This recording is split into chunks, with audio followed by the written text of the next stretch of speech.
Hello second class. आज हम अपना थर्ड लेसन पढ़ेंगे, वर्ण और संयोग। क्या है हमारे लेसन का नाम? वर्ण और वर्ण संयोग।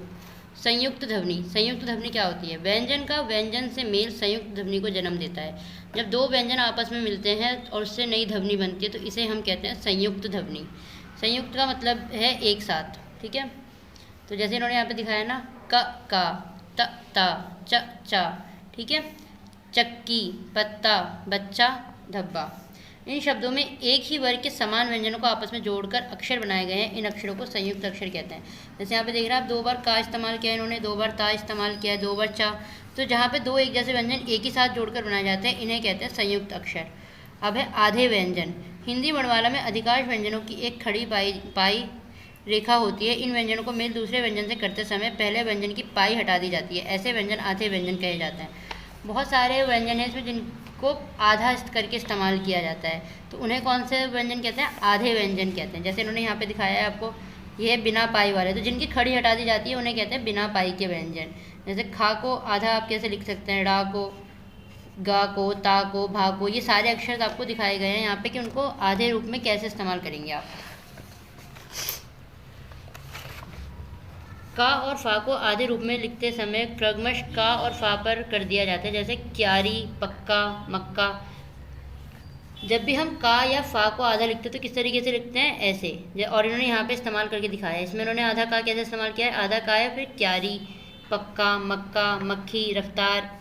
बिना पाई वाले व्यंजनों जैसे ट, ठ, डा, ढा, दा, छा, हा आदि को आधा लिखने के लिए उनमें हल चिन्ह लगाया जाता है। जैसे जब भी टा, ठा, डा, ये सारे जो अक्षर आपको दिखाए हैं, जब भी इनका इस्तेमाल किया जाता है आधे तौर पे, तो उसमें क्या लगाते हैं? हल चिन्ह का निशान लगा देते हैं। नीचे ऐसे एक ये दिखा रखा है जो आपको निशान, ये हल चिन्ह का निशान है। तो जब भी इन सारे वर्ड्स का इस्तेमाल किया जाता है तो इन्होंने बताया कि हल चिन्ह का इस्तेमाल आप करते हैं। तो जब आप टा लिख रहे हैं, अगर आपको आधा टा लिखना है तो उसके नीचे क्या लगेगा? हल लगेगा। वैसे तो हलंत कहा जाता है, लेकिन इसमें हल बता रखा है तो हलंत याद कर लेना, वो ज़्यादा अच्छा रहेगा। हलंत का इस्तेमाल किया जाता है, ठीक है। अब यहाँ पे बताया आपको रा के विभिन्न रूप। जो रा वर्ड हम लिखते हैं वो एक ही तरीके से नहीं लिखा जाता है, बहुत सारे तरीक़ों से लिखा जाता है, जो यहाँ पे इन्होंने बताया है। रा का प्रयोग कई रूपों में किया जाता है। इसका विवरण निम्न प्रकार से है। जब स्वर रा रहित रा को किसी व्यंजन के साथ मिलाया जाता है तो वो अगले वर्ण के ऊपर लिखा जाता है। जब किसी में रा, तो इसमें इन्होंने बताया कि अगर कोई स्वर के साथ रा है, उसे व्यंजन के साथ आपको इस्तेमाल करना है तो ऑटोमेटिकली वो क्या आ जाता है? ऊपर की तरफ आ जाता है। जैसे इन्होंने यहाँ बताया ना, रा गा, तो इन्होंने रा को कहाँ आया है? ऊपर, क्योंकि स्वर और व्यंजन के साथ आप इसको इस्तेमाल करो तो ये ऊपर लग जाता है ऑटोमेटिकली। अन्य उदाहरण है कर्म, चर्म, दर्पण। ये सारे किसके उदाहरण है? जहाँ पे रा ऊपर लगाया जाता है। टा और ढा व्यंजनों के साथ रा मिलाने पर उसका रूप कुछ छोटा एरो टाइप का हो जाता है, जो आपको दिखाई दे रहा है ना, इस तरीके से। फिर वो नीचे की तरफ इस्तेमाल किया जाता है। और यदि आधे व्यंजन के साथ पूरा रा जोड़ा जाता है तो उसे वर्ण के नीचे पदेन रूप में लिखा जाता है। मतलब अगर आधे व्यंजन में आपको रा जोड़ना है तो आप कहाँ पे लगाएंगे? यहाँ पे एक, मतलब नीचे की तरफ एक लाइन लगती है जो आपको दिखाई दे रही होगी उसमें।